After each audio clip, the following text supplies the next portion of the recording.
queridos acadêmicos, nós estamos aqui, um bom caminho nós já trilhamos até aqui, né? Eu diria e continuo dizendo para cada um de nós que a didática ela é muito importante, né? Ela tem muita coisa para nos ensinar, ela tem muita coisa para nos reforçar, né? E nós estamos aí adentrando já nos finais, né, dessa disciplina, onde nós vamos perceber como o nosso planejamento, né, ele é essencial para que aconteça o ensino-aprendizagem. Nós percebemos aqui que nada nós podemos fazer sem planejar, até na nossa casa, no nosso dia a dia, né? Quando nós dormimos, ao acordar, nós já vamos planejando. Olha, hoje eu vou fazer isso, hoje eu vou fazer aquilo, amanhã eu vou adentrar nisso, eu vou fazer mais tarde isso. Então, a nossa vida ela é dotada de planejamentos e a didática ela vem reforçar isso para nós. Como atividade proposta, nós vamos trabalhar as unidades 6, 7, 8 e 9 para concluir a nossa disciplina. E nós temos como atividade proposta para cada um de nós 10 questões aí que são objetivas, que nos vai fazer adentrar mais nas teorias e assim conseguirmos ter êxito na nossa disciplina, né? Então, nessa primeira parte, nós vamos perceber a importância de se planejar, né? O ressignificado do planejamento, né? Muitas vezes tem deixado de lado, as pessoas têm percebido, assim, tem falado muito, né, nas reuniões pedagógicas que o planejamento ele deixou de ter um real sentido, ele deixou de ter nas reuniões pedagógicas. Mas o que eu quero dizer, deixar bem claro para cada um de nós educadores, que o planejamento, o seu conceito, ele é essencial em qualquer parte da nossa vida, seja na nossa vida profissional, seja na nossa vida financeira, seja na nossa casa, na nossa família, onde nós formos, nós precisamos estar munidos do nosso planejamento, porque assim, senão, nós faremos as coisas acontecer sem compromisso e sem uma ideologia e assim não teremos eficácia, né? E nós temos aí vários tipos de planejamento, né? O plano de curso, o planejamento de unidade, o planejamento de aula, né, que é essencial para nós educadores, né? E que aí eles são dotados de várias partes, né? O que eu quero daquela aula, os objetivos eficientes, eficazes. Olha, nós podemos aqui deixar bem claro que o nosso planejamento ele deve ser simples, ele deve focar naquilo, ter objetivos precisos para que os nossos alunos consigam compreender aquilo que nós desejamos. Não adianta eu usar palavras bonitas, né? Atividades que não vão ser alcançáveis e que por não ser alcançáveis não vai conseguir ter essa eficiência no ensino-aprendizagem.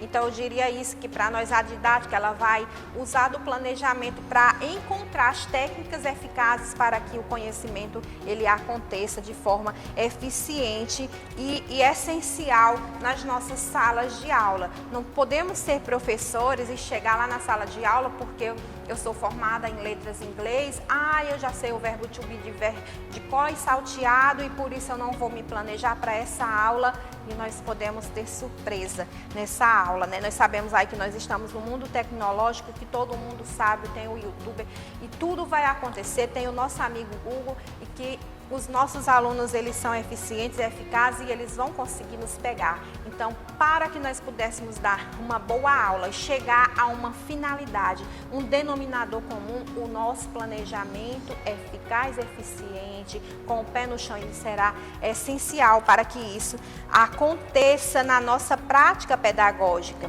E aqui eu já vou adentrando um pouquinho com cada um de nós nas práticas de ensino, né? Primeiro que nós temos a formação de professores, né? Então, todo professor, ele é formado numa área do conhecimento. E essa área de conhecimento é que vai fazer com que ele consiga perceber os pormenores da sua prática, até onde ele pode avançar, até onde ele pode ir, os seus saberes, até onde ele vai construir com aquele aluno, conhecer o terreno que ele está pisando.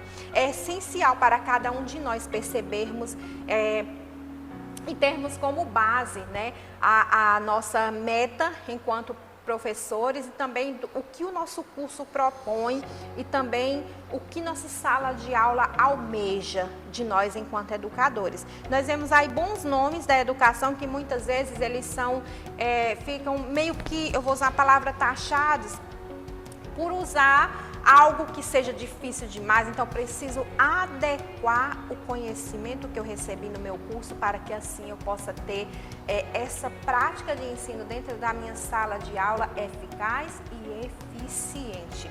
E um meio que vai me fazer a chegar, a adentrar é eu, enquanto educador, perceber o projeto político-pedagógico da minha escola. Eu preciso saber qual é a missão daquela escola.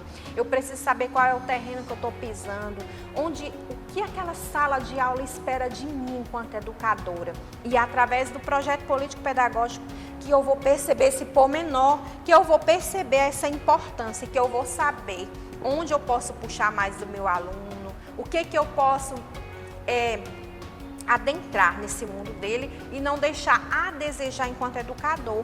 Nós percebemos aí que nós temos bons e maravilhosos educadores nesse Brasil, na nossa cidade, enfim, no nosso estado. O que falta neles, na verdade, é perceber esse pormenor de adentrar no mundo do projeto político-pedagógico, no famoso PPP. Fazer parte integrante desse PPP da escola e assim saber o que o seu aluno precisa compreender, ele precisa aprender e apreender aquilo na sua sala de aula. Então é esse o norte, né, que nós desejamos para cada um de nós. E depois de falar de planejamento, de falar do PPP, de falar das nossas práticas, nós não poderíamos deixar de falar do sistema de avaliação no âmbito do ensino fundamental e médio. Gente, a avaliação, ela precisa virar rotina nas nossas salas de aula. O nosso aluno precisa saber, precisa compreender que todos os instantes ele está sendo avaliado. E é uma função social, porque como que eu, professor, vou perceber que o meu aluno aprendeu a classe gramatical adjetivo se eu não fizer essa avaliação constante e de diversas formas?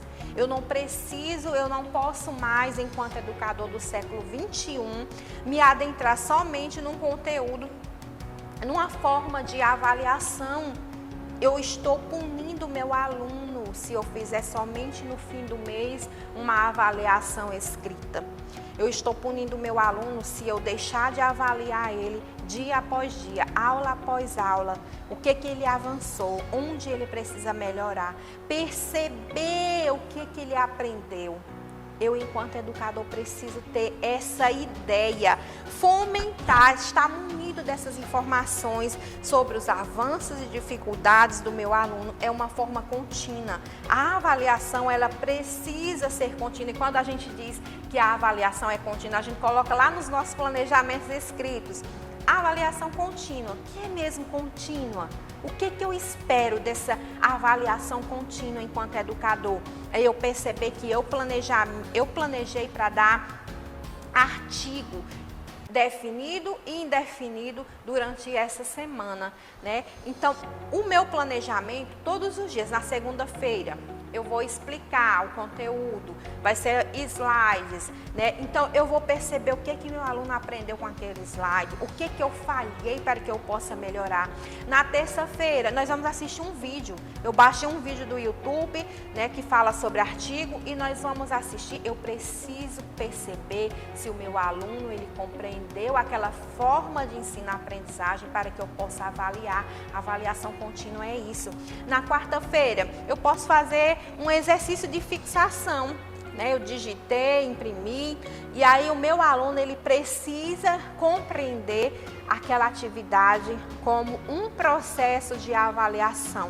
Na quinta-feira, eu fiz a correção do exercício e na sexta-feira eu fui fazer, né, uma atividade prática de recorte e colagem para ele perceber onde ele avançou nessa disciplina, nesse conteúdo. essa é a minha avaliação. A minha avaliação, ela não pode jamais ficar presa no fim do mês. Eu vou explicar o conteúdo lá na sexta-feira, eu vou passar uma atividade para me corrigir na segunda-feira. E aí, no final do mês, eu vou fazer uma prova e o meu aluno que faltou, talvez sobressaia muito melhor do que aquele que estava todo dia na sala de aula. Então, essa é a nossa função enquanto professor, enquanto didáticos, enquanto estudiosos, permanente estado de formação, de prontidão. Nós devemos, enquanto educadores, estar munidos de todos esses aparatos, todos os dias da nossa missão, né? Porque ser professor é isso, é ser um missionário, né? E ele perceber o que ele precisa melhorar. Então, essa disciplina, nós iniciamos falando isso e vamos concluir falando isso. Ela é essencial e ela deveria estar em todo início de curso. Didática é o caminho que eu vou fazer entre a teoria e a prática. Quais são os meios, quais são os aparatos que eu vou compreender, qual é o meu planejamento, em que teórica eu me embasei para que eu possa acontecer ensino e aprendizagem de forma eficiente e eficaz dos nossos alunos. Então é isso que nós queremos propor para você. Só recapitulando, né? Para nós que já estamos aí nesse caminho, já esse percurso já bem andado, né? Na unidade 1 nós trabalhamos, né, os conceitos e características da didática, onde participamos desse fórum discursivo.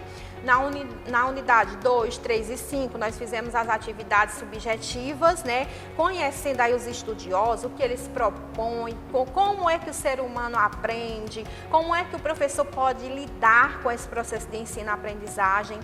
Na unidade 4, que foi a atividade 3, mais um fórum discursivo veio aí para nós, que foi a gente tratar dos pormenores da sala de aula, o triângulo amoroso que deve existir entre professor, aluno e conhecimento, todo esse caminho que a didática faz, esse círculo que a didática percorre para que haja um ensino-aprendizagem planejado, avaliado, eficiente e prazerosa. Por que não prazeroso?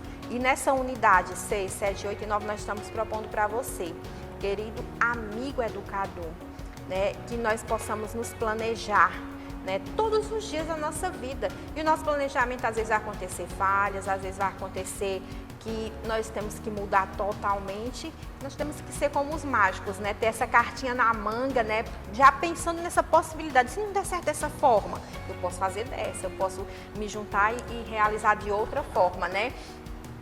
E, por fim, perceber que nós temos um norte e que as nossas escolas, elas não andam soltas, né? Elas têm uma lei, algo que norteia, e o projeto político-pedagógico, eles estão aí, eles surgem para isso. Não é para o professor ter medo, não é para o professor dizer que está sendo vigiado ou que a lei é difícil de ser alcançado, mas é algo pé no chão, que finca as suas raízes para que possa florescer um trabalho bonito e eficiente, né? Com muito trabalho, mas eficiente. E, por fim, os sistemas de avaliação, né? Como se dá a aprendizagem no ensino fundamental, se dá de uma forma, no ensino médio se dá de outra. E é isso que nós queremos apresentar para você nessas atividades, nessas questões objetivas, né? Percorrer esse caminho aí no meio da didática. Até a próxima aula.